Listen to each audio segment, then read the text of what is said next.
Well, hopefully you found that interesting and appreciated the music that they put over that video. I thought that was kind of funny. But as you can see, while maybe only mom can feel the kicks at quickening, by the end, not only can everybody feel it, but they can oftentimes see it. And I'll talk a little bit about why we could see this mom's baby moving so much and maybe other moms couldn't see as much in just a second. Let's talk about labor. It's called labor for a reason. It's hard work. The first stage is the dilation stage, and that's where the cervix is going to open up so that the baby will be able to pass out of the uterus and through the vagina and ultimately deliver. So here we have a picture of a baby that's full term. Mom is not in labor yet. And so one of the things that you can see is this little line that represents the cervix.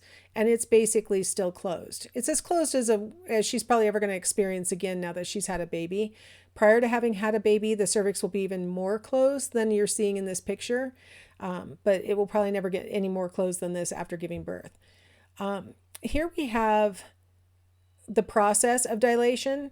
The cervix is going to go from 0 centimeters basically to 10 centimeters in the process of the stage 1 of labor. So here we have on the far left the full-term baby, but not in labor yet. And so you can see that the cervical opening is, as narrow as it's going to be.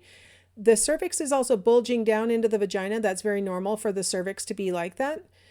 During the labor process, the cervix is going to flatten out in a process that we call effacement.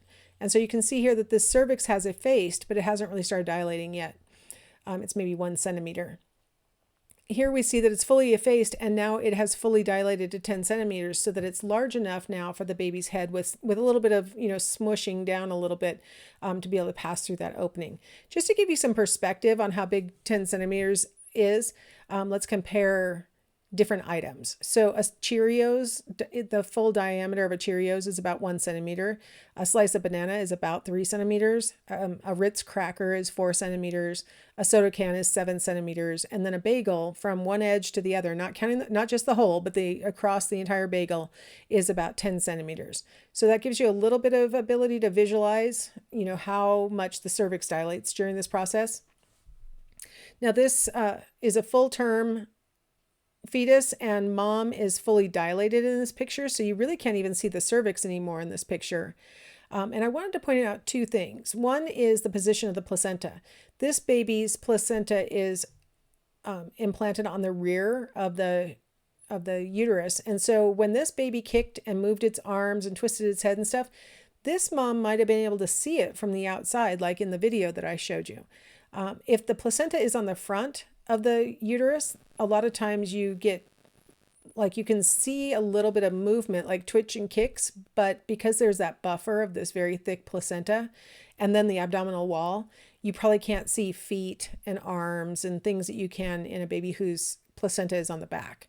So that helps to explain some differences that we see in, mom's experiences with being able to witness their babies from the outside. The other thing I wanted to point out about this picture is that this baby is in the posterior position, which is very nice. It's got its face facing towards mom's spine. And so now as the baby starts to descend into the birth canal, the softer side of its head, the face part, is what's passing over mom's vertebrae. Some babies come out with their face towards mom's abdomen, and that means that their bony skull is making contact with mom's vertebra, with her colon, maybe scraping out the contents of the colon as it's going by. And so I always like to say that the babies who love their mommies like to face the spine on the way out, because it's kind of just a nicer way.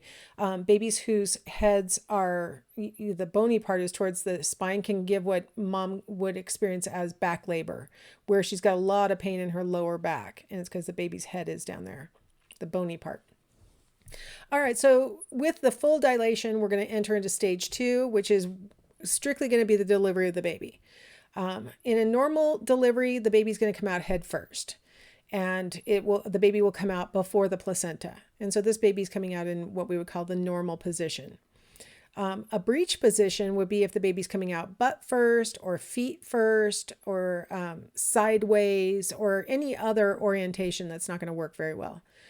Breech births are one reason why a cesarean section would be performed just without any other consideration. Like this baby coming out this direction, its body may pass through the open vagina, but its jaw may get caught on the bony structures of mom's pelvis and not be able to come through. And so then they'd have to push the baby back in and then do a C-section anyway. So a lot of times if they can't get that breech baby to turn around and be head down for delivery, they're going to do a cesarean section because the baby could get stuck. So we like our baby's head down, ideally face towards the spinal column. The last stage of labor is the delivery of the placenta. And you might be thinking, well, that seems a little anticlimactic. But the average placenta weighs about 4.5 pounds. The average baby weighs 7.5 pounds. So the placenta is, rivaling the baby for size. Also, the placenta has been really embedded in mom's uterus. It has all these little chorionic villi that have been embedded in the endometrial layer of the uterus. And it's super important that every single bit of that placenta comes out during the birth process. If not, if they can see that part of the placenta has been torn, then the person who's doing the delivery needs to reach in and remove those pieces, because if they're left in, they can cause hemorrhaging, they can cause infection. And so it actually is a really super important part of labor and delivery, delivering this placenta. These days, there are lots of choices and lots of decisions for people to make when they are having a baby. And so I thought I'd go through with some of those. So first off, who's going to deliver the baby? The most common answer these days is an OB/GYN. OB stands for obstetrician. GYN stands for gynecologist. So this is a gynecologist that specializes in obstetrics and women's reproductive health. A nurse midwife is a nurse who is certified as a midwife. So they are considered a nurse practitioner. The thing that they practice is midwifery. And so this is a nurse with at least a bachelor's degree in nursing and maybe more, and specializing in midwifery. Then there's midwife doulas that are not necessarily nurses. They may have gone through a midwife training course. Maybe they've gone through a doula training course, and really their function at the delivery would be more of a coach. But I put them kind of together to make it really clear that there are different degrees of midwives. There are midwives who are certified nurses and have the medical training to back that up. And then there are the midwives who have specific training just specifically about labor and delivery. So it's not as broad as the nurse midwife. Where are you going to deliver the baby? Well, again, most common answer right now in the U.S. is hospital. About 98.64% of U.S. births today are in hospitals. Now, 100 years ago, that number would have been flipped. About 98.64 would be at home.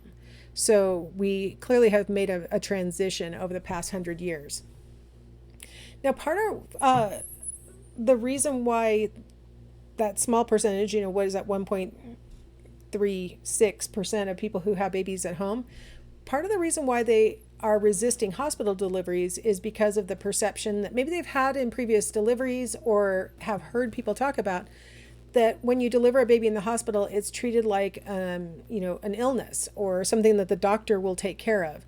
So I thought it would be fun for you to see a sort of parody of that at Monty Python's The Meaning of Life, and they're going to show us the miracle of birth. So go ahead and watch that, and I'll see you on the other side.